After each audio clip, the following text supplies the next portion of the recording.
Hello, everyone. This is George Gonzalez, real estate agent, public speaker, and author of the book called Answer the Call, here with my great friend.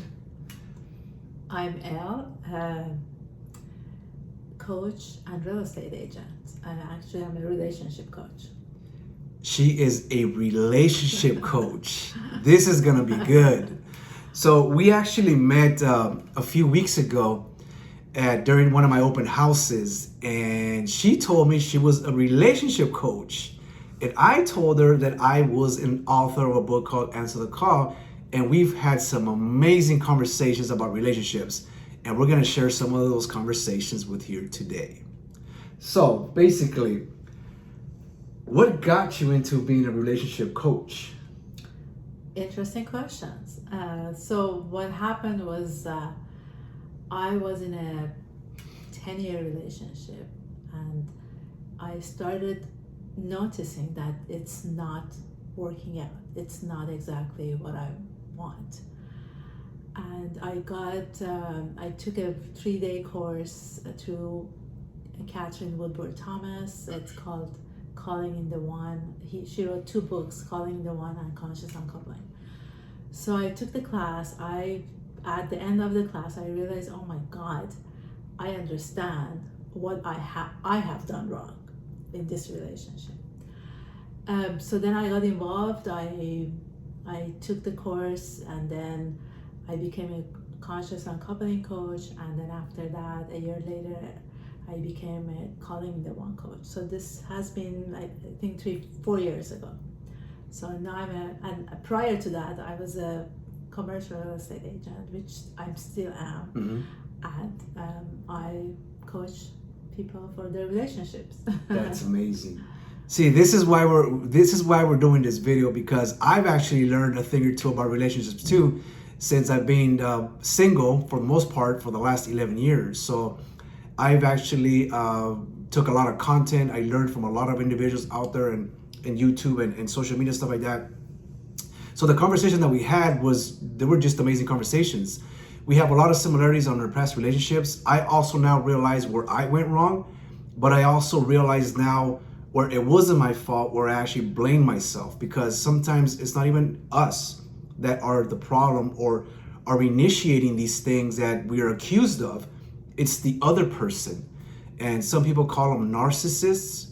That's what I call them now. But sometimes I call them crazy, loonies, because I mean, they blame it on the good guy, on the good woman, when it's not our fault. So the conversations that we've had, we don't see eye to eye, but we have differences of opinion, but we're trying to reach the same goal, which just means we want people to have successful relationships, and not just in relationships, but also in business. Yes, I realized that, and our conversation was about how any kind of relationship in life will help you also build a successful business. If your relationships in office or in the business interactions are not healthy, then at the end of the day, you're not going to be successful.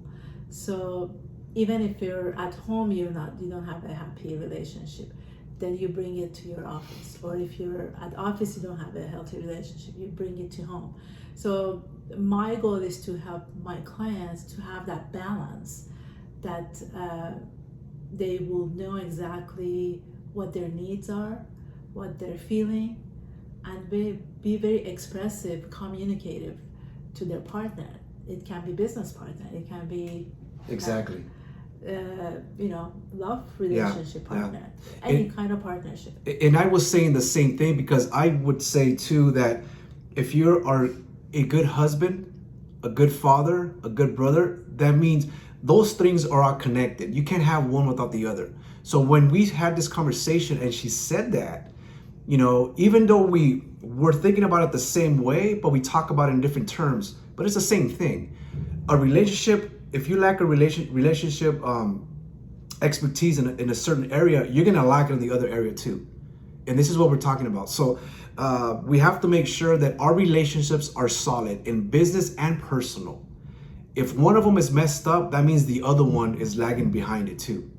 So we have to make sure that we have great relationships. That's what we should be striving for. Now, when it comes to relationships, you know, I say that as a person, as a man, I call myself an alpha male, right? And a lot of people haven't maybe not heard that term. And also the feminine and the masculine. We have to know our places in the relationship. And it's not that one person is more than the other. It's just that we need to know our position in the relationship and who's going to carry us forward and who's going to build the home and really have this type of relationship with us as a unit. What do you think about that subject? I think that, the foundation of each, or what the relationship is based on, if you know yourself.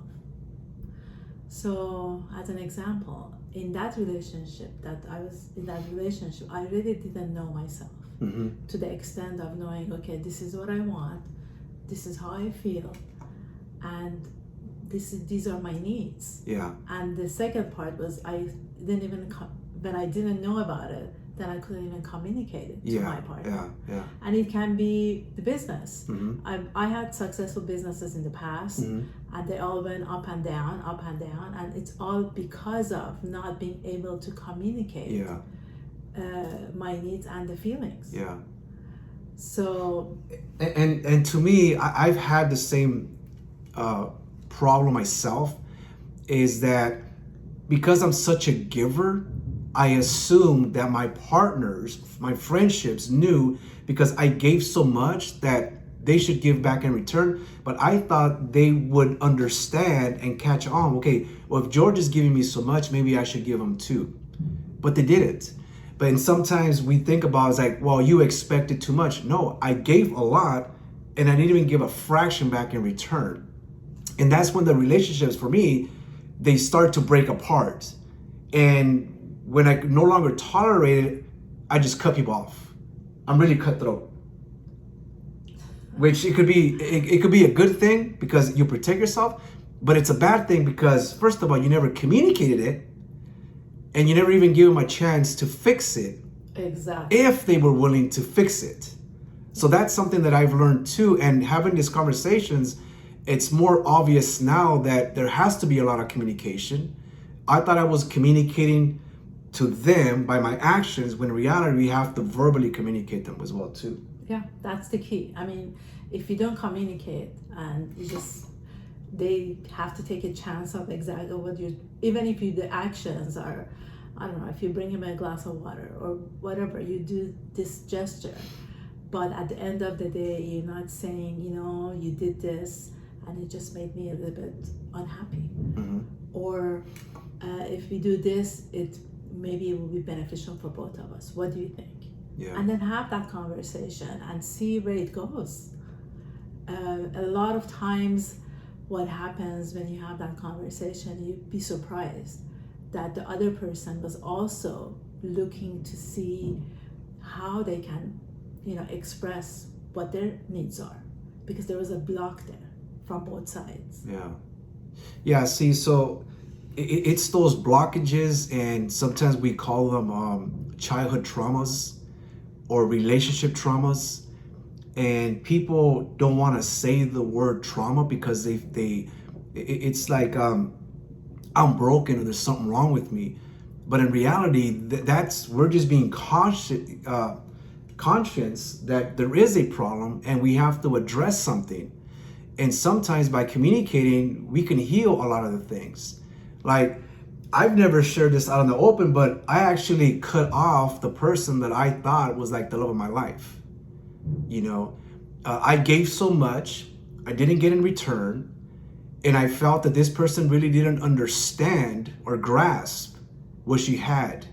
So I didn't feel valued, but I also didn't express that out. I felt that by expressing it, she would also have the upper hand. But I didn't even give her that benefit of the doubt, which was my mistake. But I'm learning from that. And I think it's because the conversations that we've had that has made me see a different side of it. I'm talking about a man's point of view, and now I see from a female's perspective, and being able to have those. It's almost like having like that happy dance. which is why we're doing this video now, because I've never shared anything out there about relationships, because people have asked me why I'm single and I've never really talked about it. But now I'm actually going deep on relationships, because relationships are very, very important in business and personal, and communication is key. And if we want to have healthy relationships, we have to have communication, you know. So what else do you want to share that's important, that somebody can actually grab something and say, oh my God, this was actually valuable for me? I mean, prior to you coming here, I was just thinking about the clients that I have and the questions that they ask me. They want to know, who do I date? Mm-hmm. And what do I do? Yeah.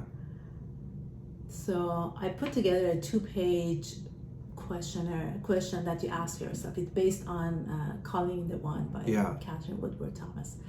So I don't think we have time to go through it, but these are the questions that you can ask yourself prior to start dating. And it actually, I say it this way, that you make peace with yourself. Yeah. And whatever has happened in the past, you forgive yourself. Mm-hmm. Because there's always 2% of the time that it's your fault. Or more. Or more. Why do we say 2%? So that 2% that you figured out what it is, then, you know, be kind to yourself, forgive yourself, and say, okay, from now on, these are the answers to these 8 questions prior to me starting to date. Yeah. And that's the time that you know what you want. Yeah. And the interesting, when you know what it is, then your energy changes. And what happens is that you bring people to your life based on those answers that you put down. Those are the needs that you want in a relationship, that you kind of comfort with yourself before you start dating. Correct, yeah. You know, it's funny that you mention that, because my last few relationships, I wanted to date and have certain relationships with obviously with females that were like me. So basically, I looked at myself and said, okay, so I am this way. This is what I'm looking for. This is what I'm trying to achieve in my life. These are the things that are important for me. And I need somebody that complements these things and that also has similar viewpoints and similar ambitions as I do, because if not, we're going to grow apart. Because if we're not growing together, we're definitely going to be growing apart. And that's something that I don't want to do. I want to grow with somebody. Mm-hmm. If I'm going to grow with you, I'm going to have fun with you. If I have fun with you, that means I want to grow with you. And I need to have both things together. And unfortunately, or fortunately, I did have that, but the communication was really what killed it. Because it's almost like we were both afraid to communicate something. And the lack of communication in reality is really was killed most of my last few relationships that I've had and friendships that I've had, is the lack of communication. Because I think we're afraid to talk about the things that are important. And some people feel like they're weak. In reality, we're not weak. Vice versa, male and female, we're not weak. It's just that you have to communicate your wants, needs, and one of the things that you're not going to compromise, which is exactly what you just said. And it's funny, by having these conversations, what comes up, and now you're exposing yourself to everything that you should have been communicating, especially if you care about these individuals. Yeah. So this is what I'm learning from her, and not only learning from her, but me talking about it, bringing it out in the open. I'm also catching myself like, I knew this stuff, but because I didn't talk about it, guess what? Your brain's not hearing it, your heart's not hearing it, and here we are, miserable. You think you're happy by yourselves, but in reality, you're happy separated. In reality, you should be happy together. So I hope that makes sense to you guys, because it makes a lot of sense to me.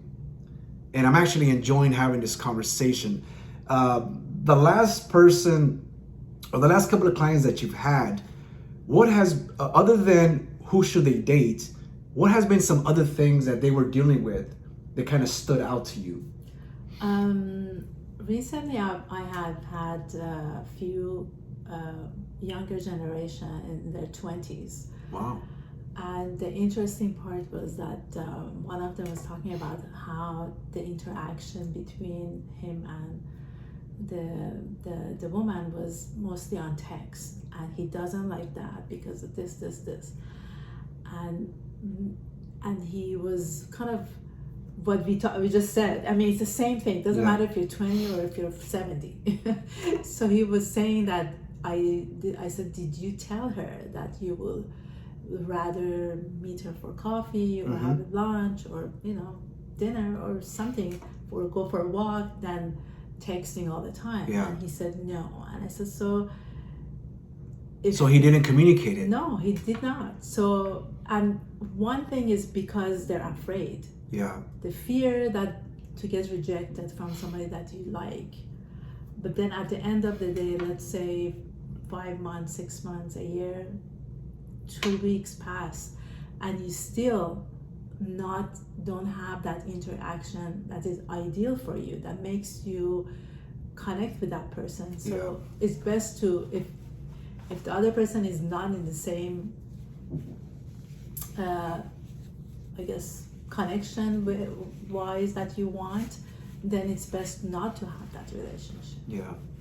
Now, on what you said that he didn't communicate, probably because he feared of getting turned down, right? Rejection. If there's any guys out there watching this, especially the young ones, don't be afraid of rejection, because rejection is only redirection. So if these individuals don't want to be part of the kind of communication that you want to have, the way it starts at the beginning is the way it's going to end at the end. So if they don't want to see you now, if they don't want to communicate now, they're not going to want to communicate you 5 years, 10 years down the line when you already have kids together. The way it starts is the way it always finishes. These are red flags. So don't be afraid of being rejected, because like I said, rejection is redirection. Just move on to somebody else. Yeah, so that's why the key is to ask yourself a question. What are my needs? If your need is to see the person 3 times a week, then that's your need. Exactly. If you need to see the person every other week, then that's your need. So find someone, or I guess interact with someone who they want the same thing. Because if you want to see someone every day and the other person doesn't wants to see you like once a week, then it's not going to work, because you always will be in the space of, oh my God, I'm alone, I'm lonely. I'm gonna show you a great story and a funny story. Okay. So I have females that reach out to me sometimes in the last few years. They're from out of the area and they want to meet me. They say they want to date me, right? And I'm like, you know what? If I can't see you and touch you, I can't be in a relationship with you. And I'm sure as heck is not going to go 4 hours or another country or another state to date or see somebody. I'm not doing that. So if I don't have somebody that I can have access to, because that's my need, I want to have a relationship with somebody that I can be around. If you can't be around an individual, why would you want to have a relationship with that? That makes no sense. I don't believe in long distance relationships ever. I've never have. It's not going to work. It's not going to work. So if I'm ever dating somebody, talking to somebody, or seeing somebody, and somebody moves out far away, it's better just to end it as friends, because long distance relationships don't work. Believe me, I've been there before and it doesn't work. I mean, it's for people who, get on a jet and fly and get there in 20 minutes. Maybe for some people it works because their need is not to see that person in person frequently. Okay, but if you don't want to see somebody frequently, that means you're not into the person. You're not into them. That means you don't love them. You don't care about them. Because when it comes down to it, when you really love somebody, care for them, you want to be with them all the time. You want to get that hug. You want to touch them and see that they're real. You're not making it up in your mind. That's George's needs. That's my need. I need to hug somebody. I need to be around somebody. That's my need. And I can't go against that, because if I do, I'm going to be miserable. I'm going to be grouchy because I know my need. I gotta be around the person that I care about. Yeah. I just have to. Yeah. You know, but that was really interesting. You know, having a lot of fun. Hope you guys are having fun watching this video. Hope you guys get a chance to see this video.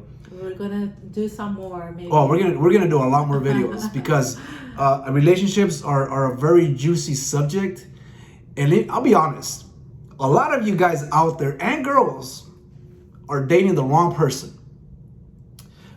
You date just to date. You don't date because you care about somebody. You just care because you want somebody. I'm different. I date or I go out with, I see people because I actually care about the individual.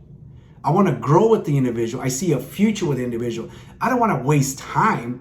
Why would I waste my most precious years, or even you as a female? Why should you waste your best years of your life with somebody you don't even care about? What's going to happen in 2 years, 3 years, 4 years, or 5 years? We're getting older. Things start to sag. You start losing your hair. You know, your hair is all messed up or whatever. To give somebody your good years to somebody you don't care about? That's like the worst thing we can do.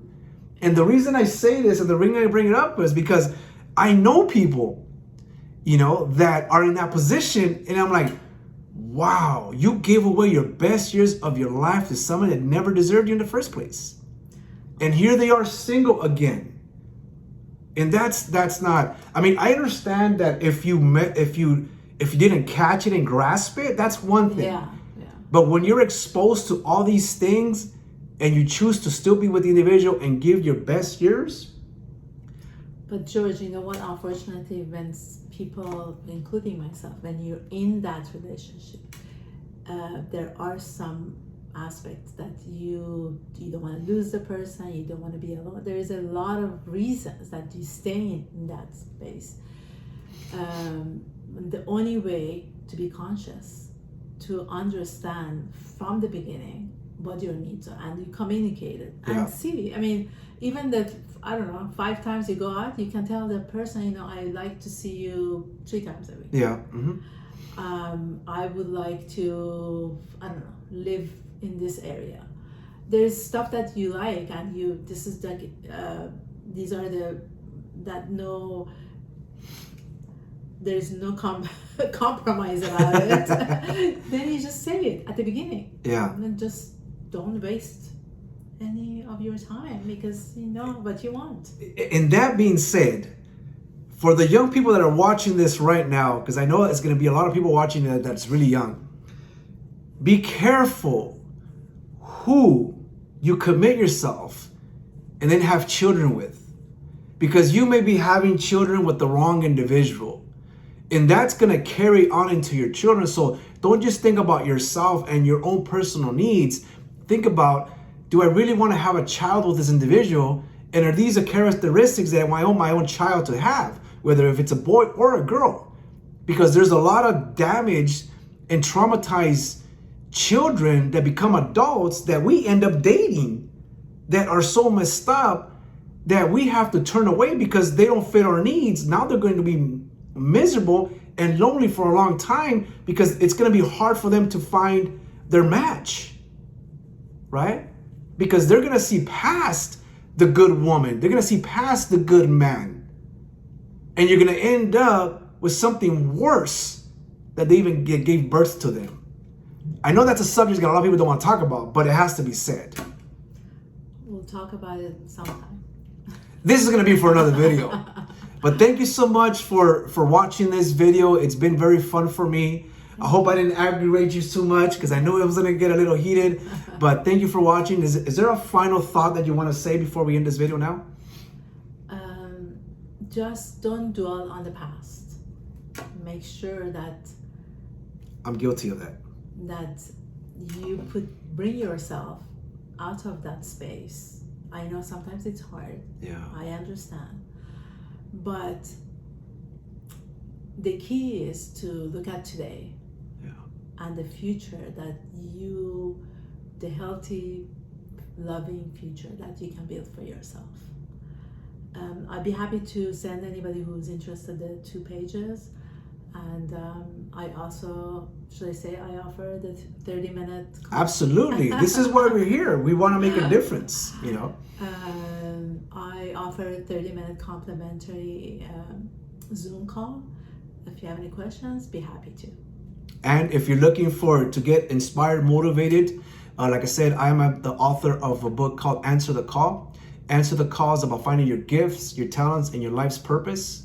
And some people feel that they don't have a gift, but if you have a story, the story is your gift.